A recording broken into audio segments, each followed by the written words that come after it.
तांत्रिक का लक्ष्य था राक्षस राजा के लिए नागमणि प्राप्त करना, क्योंकि नागमणि मिलते ही राक्षस राजा अमर और अपार शक्तियों का स्वामी बन जाता। जंगल के मध्य पहुंचकर उन्हें एक नागिन और उसका पति नाग दिखाई देते हैं। तांत्रिक अपनी तंत्र शक्ति से दोनों को घेर कर बंदी बना लेता है।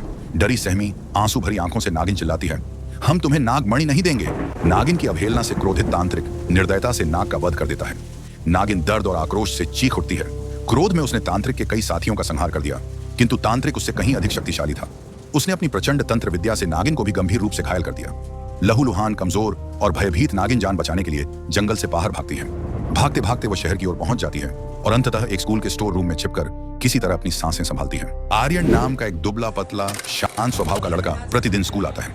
उसकी कमजोरी और सरल स्वभाव के कारण अधिकतर बच्चे उसका मजाक उड़ाते रहते हैं। वह अक्सर कक्षा में एक कोने की बेंच पर अकेला बैठा रहता है। इसी कक्षा में मीरा नाम की एक लड़की, अत्यंत सौम्य स्वभाव वाली, वह दूर से आर्यन को देखती है और हल्की सी मुस्कान उसके चेहरे पर आ जाती है। आर्यन के मन में भी मीरा के लिए एक कोमल भावना है, पर वह संकोच के कारण कभी कह नहीं पाता। स्कूल के 3-4 शरारती और दबंग लड़के रोजाना आर्यन को परेशान करते हैं। मीरा को भी बीच बीच में चिढ़ाते हैं, जिससे आर्यन और अधिक दुखी हो जाता है, क्योंकि वह न तो अपने लिए कुछ कह पाता है और न ही मीरा को उन लड़कों से बचा पाता है।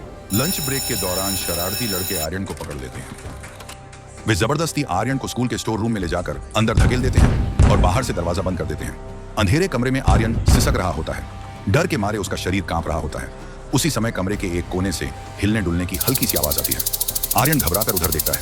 वहां एक गंभीर रूप से घायल इच्छाधारी नागिन पड़ी होती है, जिसकी सांसें चल रही होती हैं, पर बहुत कमजोर।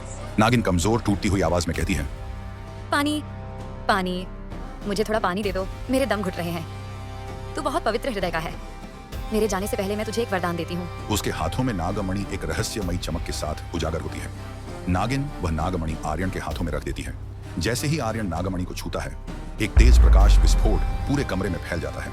आर्यन बेहोश होकर जमीन पर गिर जाता है। स्टोर रूम का दरवाजा धीरे से खुल जाता है। आर्यन चल देता है, कंफ्यूज, बेहाल, और उसे पता ही नहीं है कि नागमणि की शक्ति उसके अंदर जा चुकी है। कुछ देर बाद वही बदमाश लड़के फिर से आर्यन को घेर लेते हैं। एक लड़का तिरस्कार भरी हंसी के साथ कहता है, आज तो तू पक्का मरेगा, समझा।